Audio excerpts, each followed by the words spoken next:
Le jour tant attendu par les Gabonais est enfin arrivé. Après l'élection présidentielle du 12 avril 2025, c'est désormais au tour des législatives et locales.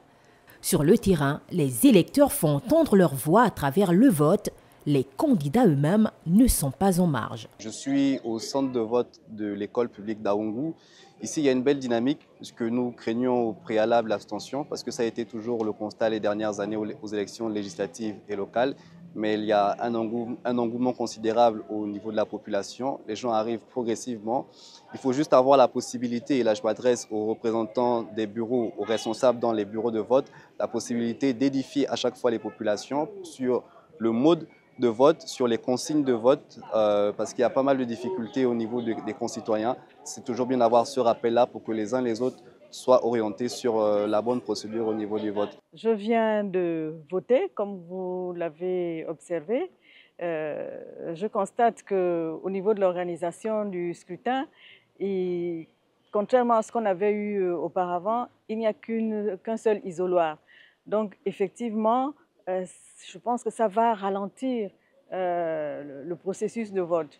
Là, pour le moment, il n'y a pas affluence, mais s'il y a affluence, je crois que le vote risque de se terminer tard.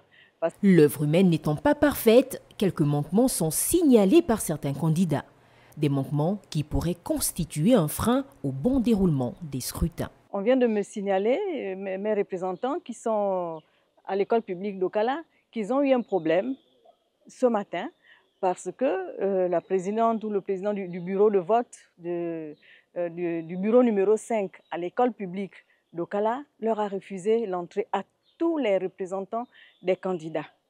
Mais entre-temps, des électeurs ont pu voter de 7h à 9h jusqu'à ce qu'il y ait une intervention pour que les représentants des candidats puissent accéder à ce bureau. Et ça, ce n'est pas normal. J'interviens là concernant les mandats des candidats, des représentants des candidats dans les bureaux de vote. Bon, nous avons constaté que nos représentants ont eu du mal à avoir accès au bureau de vote parce que les présidents les ont fait comprendre que leur mandat n'était pas signé par la commission électorale. Or, nous savons tous ici que c'est la commission locale d'arrondissement qui gère et qui signe les mandats. Notre tête de liste a eu à signer, mais malheureusement, la commission, disons, je ne sais pas si la formation que la commission a reçue a été vraiment bien, s'ils ont vraiment bien compris leur formation, parce que c'est la difficulté que nous avons eue ce matin. Et vous voyez que beaucoup de nous, dans certains bureaux de vote, nous n'avons pas eu de représentants. Ce samedi 27 septembre, les Gabonais en âge de voter, inscrits sur la liste électorale, sont appelés à accomplir leur devoir civique. Un double scrutin important à plus d'un titre, car devant permettre de redéfinir la configuration de l'Assemblée nationale et les collectivités locales.